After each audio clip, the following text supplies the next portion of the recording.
Buenas tardes. ¿Cómo va, profe? Bueno, mi nombre es Romano Alejandra Estefanía, soy alumna del profesorado de Educación Primaria.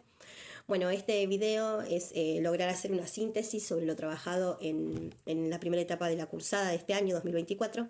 La idea de esta síntesis es interpretar y tiene como finalidad comprender el presente y poder proyectar el futuro analizando el pasado y la historia de la educación. Para comenzar el video, para comenzar este análisis, lo que voy a hacer es dividir los tres periodos, ¿sí? El primer periodo es la llegada de los españoles a América, el segundo periodo es desde la colonización hasta la independencia y el tercer periodo es la conformación del Estado Nacional y el surgimiento del sistema educativo como un dispositivo. ¿Cómo podríamos estudiar estos periodos? Bueno, cuando nosotros queremos pensar históricamente, nos debemos posicionar como sujetos que interpretan la historia, o mejor dicho, como seres humanos sujetos históricos.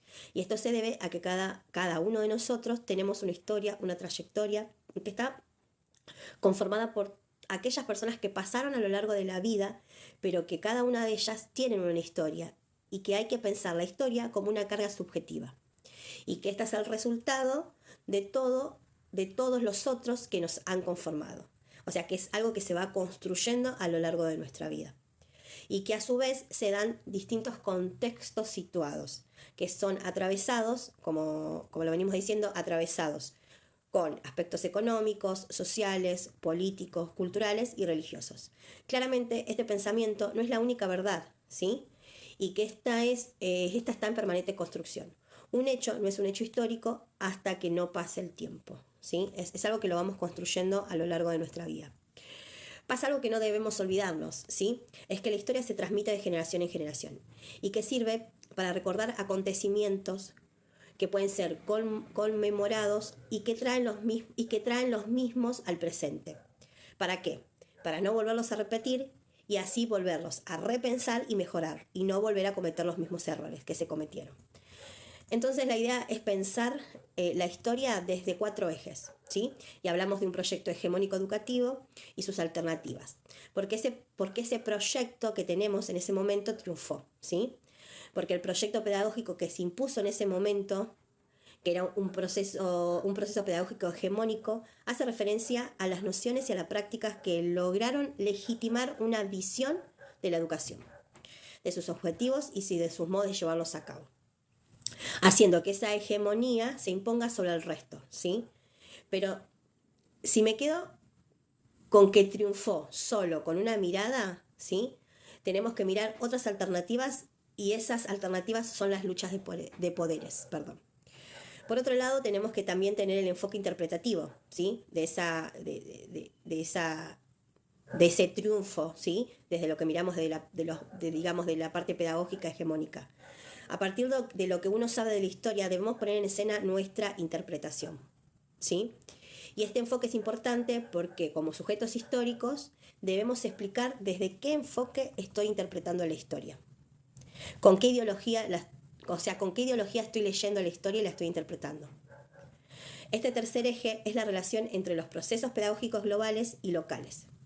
Y acá debemos saber que todo lo que sucedió en Argentina es producto de aquello que pasó en Europa.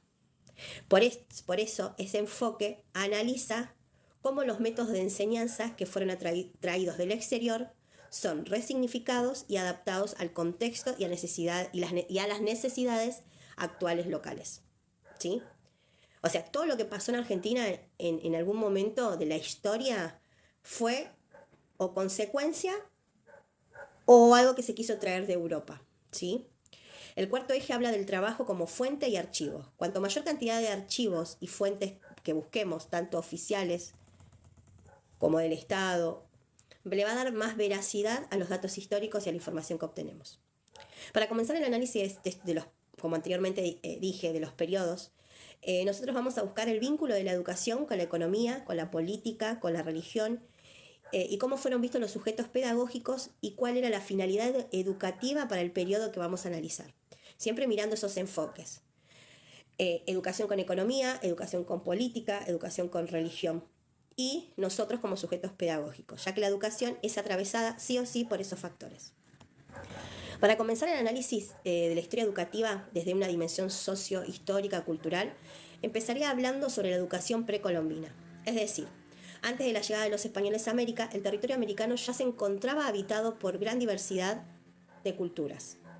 En ese momento se encontraban 3 grandes imperios que pretendían invadir y conquistar otras tribus.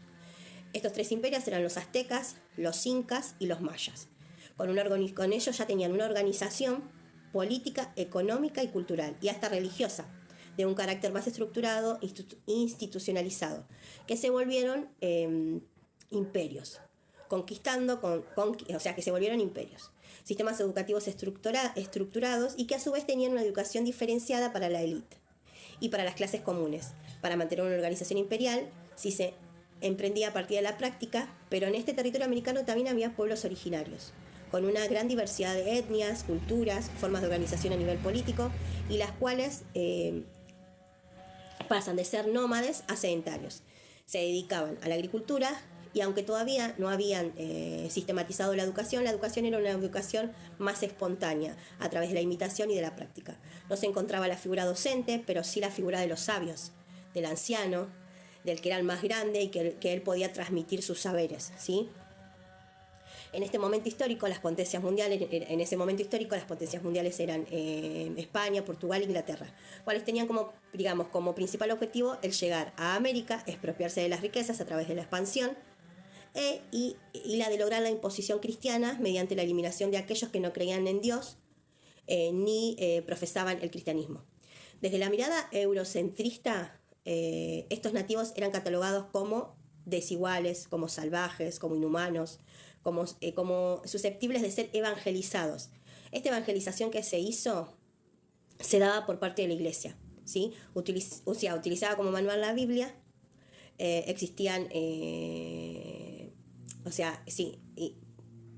para evangelizar utilizaban la Biblia, pero para los hijos de los españoles existían las universidades para la educación de la élite. Estos se llamaban ayuntamientos para evangelizar, pero eso era solamente para los pueblos originarios, ¿sí? Por eso se dice que los hijos de los europeos era una educación elitista. En este periodo la política se encontraba ligada a la educación, ya que los españoles vieron que a través de la educación se ejercía un poder, o sea que era un dispositivo de poder. Por lo tanto se empezó a educar para dirigir y ocupar cargo jerárquico. Por esto que es la religión tuvo mucho que ver en la educación, ya que a partir de esta evangelización se pudo adoctrinar cristianamente a los nativos para difundir estas creencias e ideologías de la Iglesia, que la Iglesia quería imponer, ya que se educaba en forma masiva para formar mano de obra barata y para expropiarse también de sus riquezas. Pero los sujetos pedagógicos de este periodo eran los buenos salvajes, los que eran susceptibles de evangelizar, y la élite, quienes transmitían esta cultura religiosa, eran sacerdotes, curas, que eran utilizados para evangelizar a los niños, a los nativos y a los niños. Bueno, después tenemos la llegada de los europeos a América, que esto lo que generó fue un gran choque entre culturas, entre dos mundos. Por un lado teníamos los europeos, que se creen seres superiores, y los españoles adjudicaban el derecho de educar, como lo decíamos, educaban los de la Iglesia, ya que comenzaban esta tarea como propia de la evangelización. Por otro lado teníamos los nativos, donde su fin era educar mediante las órdenes religiosas, con el objeto de homogeneizar estos buenos salvajes y exportarlos como mano de obra barata. Para el segundo periodo puedo elegir, para el segundo periodo podemos elegir hablar sobre el contexto internacional por el lado de la llegada de los europeos a América en el siglo XVIII y XIX. Luego de la llegada de los españoles a América, que también están, que se difunden las ideas de la ilustración, ideas de la clase social dominadora, la burguesía, es decir, los trabajadores que criticaban los privilegios de la sangre de la nobleza y que difunden la igualdad de derechos y la libertad. Esto se dio al ingreso de la Revolución Francesa de 1789. Esta revolución va a ser a comienzos de la caída de la monarquía absoluta de forma prosensual, es decir, que se va a ir dando paso a paso y pasó a formar organización política cada vez más democráticas. Esta revolución tiene muchas consecuencias, entre ellas las que va a comenzar a generar una necesidad de formación de ciudadanos que elija a sus representantes. En este periodo surge la Revolución Industrial, en 1760, generando una revolución agrícola y demográfica, que todo sucede en Europa.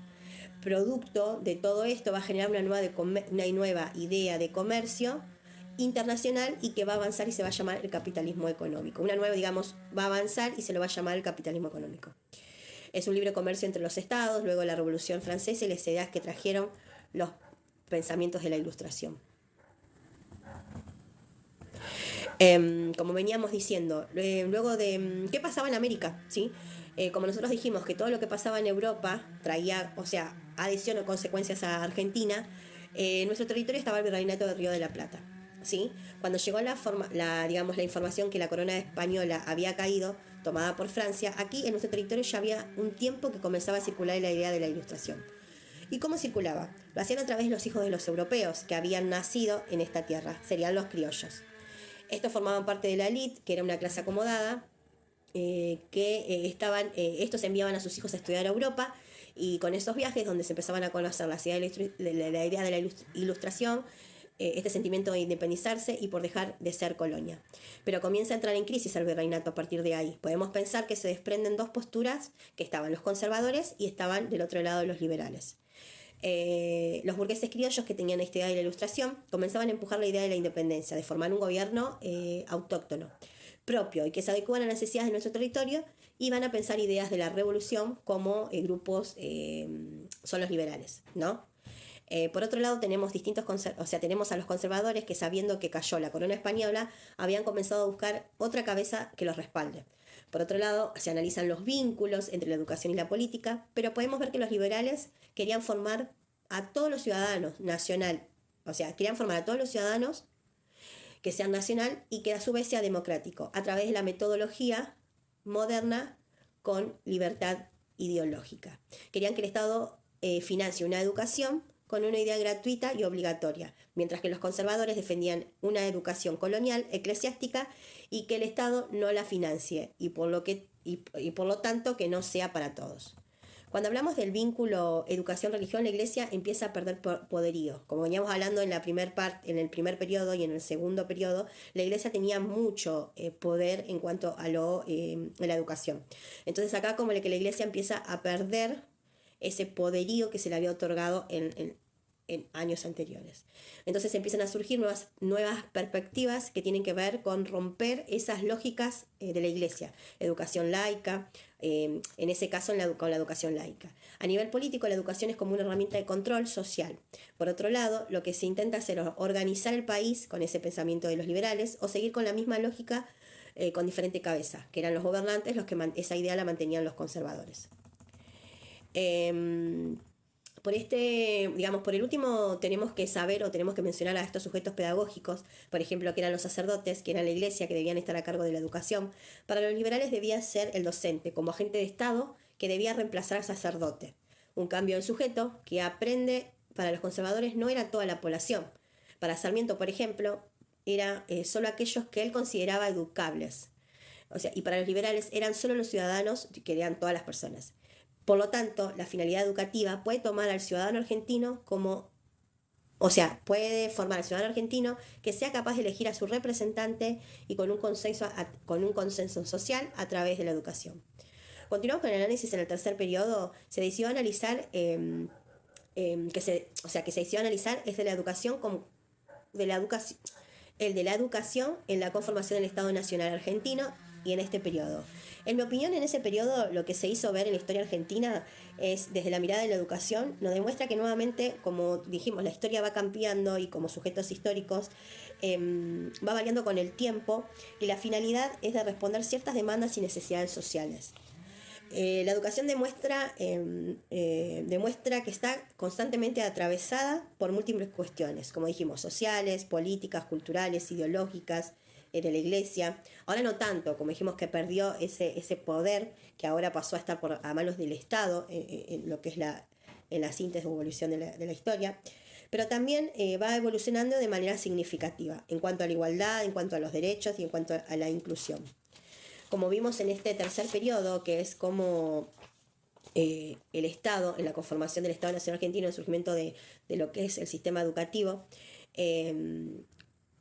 como Sarmiento también, lo que cambió el sujeto pedagógico de pasar de ser la Iglesia a pasar a ser el docente, es importante entender que esto va variando según las necesidades de la sociedad y sus pensamientos, que siempre va a ir evolucionando. Y la educación va a cambiar según el contexto también. Entonces, como futuros educadores, nosotros debemos pensar a la escuela como ese espacio que debería ser para lo común y entendiendo que los cambios que se den en esas instituciones influyen en el tipo de educación que se espera dar. La concepción de la infancia, la construcción social, el rol que juegan las mujeres. Quienes antes no tenían, digamos, no tenían el error de equivocarse o de volver a repensar esos hechos que fueron atravesados y que fueron vividos. Entonces como que se ponen en juego muchas cosas.